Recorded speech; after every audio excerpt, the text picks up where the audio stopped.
ಕೋಪ ಕಡಿಮೆ ಆಗ್ಬೇಕಾ? ಹರೇ ಕೃಷ್ಣ ಮಂತ್ರ ಚಾಂಟ್ ಮಾಡಿ. ಪೇಷನ್ಸ್ ಬೇಕಾ? ಹರೇ ಕೃಷ್ಣ ಮಂತ್ರ ಚಾಂಟ್ ಮಾಡಿ.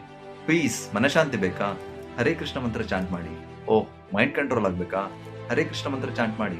ಕಾಮ, ಕ್ರೋಧ, ಲೋಭ, ಮೋಹ, ಮದ, ಮತ್ಸರ್ಯ ಅನ್ನೋ ಕೊಳೆಗಳನ್ನೆಲ್ಲ ತೆಗಿಬೇಕಂತ ಇದ್ದೀರಾ? ಹರೇ ಕೃಷ್ಣ ಮಂತ್ರ ಚಾಂಟ್ ಮಾಡಿ. ಯಾಕೆ ಹೀಗೆ ಅಂತೀರಾ? ಪುರಂದರದಾಸರು ಹೇಳ್ತಾರೆ, ನಾ ಡೊಂಕಾದರೇನು ನಿನ್ನ ನಾಮ ಡೊಂಕೆ ವಿಠಲ ಅಂತ. ಇಂಪರ್ಫೆಕ್ಟ್, ಅಪೂರ್ಣ, ಎಲ್ಲ ದೋಷದಿಂದ ತುಂಬಿರೋ ಈ ಜಗತ್ತಲ್ಲಿ ಒಂದೇ ಒಂದು ಪೂರ್ಣವಾಗಿರೋದು, ಶುದ್ಧವಾಗಿರೋದು ಅಂದ್ರೆ ಅದು ನಿನ್ನ ನಾಮ ಹೇ ವಿಠಲ, ಕೃಷ್ಣ ಹೇ ರಾಮ ಅಂತ ಹೇಳ್ತಾರೆ. ಚೈತನ್ಯ ಮಹಾಪ್ರಭುಗಳು ಹೇಳ್ತಾರೆ, ಯಾವಾಗ ಕಾಡಿನಲ್ಲಿ ಸಿಂಹ ಗರ್ಜಿಸುತ್ತೆ ಆ ಶಬ್ದಕ್ಕೆ ಎಲ್ಲ ಚಿಕ್ಕ ಚಿಕ್ಕ ಪ್ರಾಣಿಗಳು ಓಡಿ ಹೋಗೋ ಹಾಗೆ ಯಾವಾಗ ನಾವು ಕೃಷ್ಣನ ನಾಮ ಹರೇ ಕೃಷ್ಣ ಮಂತ್ರವನ್ನ ಜಪಿಸ್ತೀವಿ, ಅದೇ ರೀತಿ ನಮ್ಮಲ್ಲಿರೋ ಪ್ರಾಬ್ಲಮ್ಸ್ಗಳು, ನಮ್ಮಲ್ಲಿರೋ ಬ್ಯಾಡ್ ಕ್ವಾಲಿಟೀಸ್ಗಳೆಲ್ಲ ಆ ಚಿಕ್ಕ ಪ್ರಾಣಿಗಳ ಹಾಗೆ ಓಡಿ ಹೋಗುತ್ತೆ ಅಂತ. ಭಕ್ತಿ ವೇದಾಂತ ಸ್ವಾಮಿ ಶ್ರೀಲ ಪ್ರಭುಪಾದರು ಮುಂದುವರಿಸಿ ಹೇಳ್ತಾರೆ, ಕೃಷ್ಣ ಬೇರೆ ಅಲ್ಲ, ಕೃಷ್ಣನ ನಾಮ ಬೇರೆ ಅಲ್ಲ.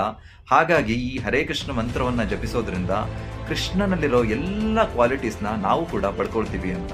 ಹಾಗಾಗಿ ಭಗವಂತನ ನಾಮ ಅತ್ಯಂತ ಶ್ರೇಷ್ಠವಾದದ್ದು, ಅತ್ಯಂತ ಶಕ್ತಿಯುತವಾದದ್ದು. ನಂಬಿಕೆ ಬರಲಿಲ್ವಾ? ಟ್ರೈ ಮಾಡಿ ನೋಡಿ. ಆಲ್ರೆಡಿ ಯಾರೆಲ್ಲ ಭಗವಂತನ ನಾಮವನ್ನು ಜಪಿಸ್ತಾ ಇದ್ದೀರಾ, ನೀವು ನಿಮ್ಮ ಅನುಭವವನ್ನು ಕಮೆಂಟ್ ಸೆಕ್ಷನ್ ಅಲ್ಲಿ ಶೇರ್ ಮಾಡಿ. ಹರೇ ಕೃಷ್ಣ. ಇನ್ನಷ್ಟು ಇದೇ ರೀತಿಯ ಮಾಹಿತಿಯನ್ನು ಗ್ರಹಿಸಲಿಕ್ಕೆ explore with Srujan YouTube channel ಅನ್ನು ವಿಸಿಟ್ ಮಾಡಿ.